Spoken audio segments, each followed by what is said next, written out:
आणि बातमीपत्राच्या सुरुवातीलाच एक महत्त्वाची बातमी आहे। मुख्यमंत्री देवेंद्र फडणवीसांनी लाडक्या बहिणींना एक भेट दिली आहे। 1,65,00,000 बहिणींनी ई-केवायसी केलं, त्यामुळे त्या पात्र ठरल्या। त्यांना रेग्युलर कुठलाही खंड न पडता पैसे मिळतात।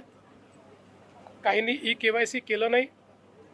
अनेक लाखो बहिणींचं त्या ठिकाणी असं लक्षात आलं की इन्कम टॅक्स पेई परिवार आहे, आपल्या याच्यात इन्कम टॅक्स पेई चालत नाही।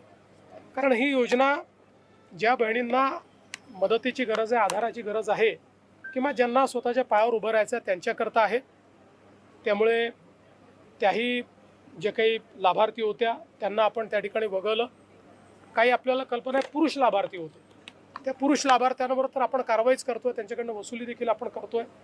काही सरकारी कर्मचारी होत्या, आता कदाचित त्यांनी सगळेच अप्लाय करतात म्हणून करून टाकलं, पण त्यांच्यावरही मला असं वाटतं की थोडी शिस्तभंगाची कारवाई ही करावीच लागेल।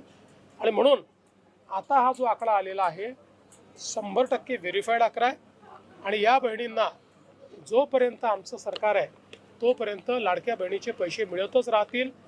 आता हे जे काँग्रेसचे आणि इतर लोक बोलत आहेत हे तेच लोक आहेत की ज्या लोकांनी लाडक्या बहिणीच्या विरुद्ध कोर्टामध्ये केस केली, हायकोर्टात गेले, रोज शिव्या दिल्या, ही योजना बंद करा म्हणून सांगितलं, आणि आता तेच हिंदीमध्ये मगरमच्छ के आंसू म्हणतायत, तसे मगरमच्छ के आंसू आता हे यांच्या डोळ्यातनं वाहून राहिले। पुन्हा एकदा सांगतो, त्याचे नियम आणि निकष होते, त्याची तपासणी CAG करतं।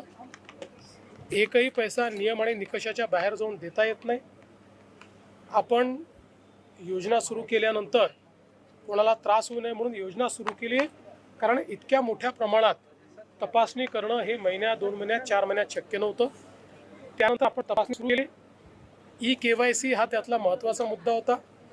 ज्या लोकांच्या लक्षात आलं की आम्ही नियमाच्या बाहेर त्या ठिकाणी लाभ घेतलेला आहे, त्यांना वारंवार संधी देऊन त्यांनी ई-केवायसी केलं नाही।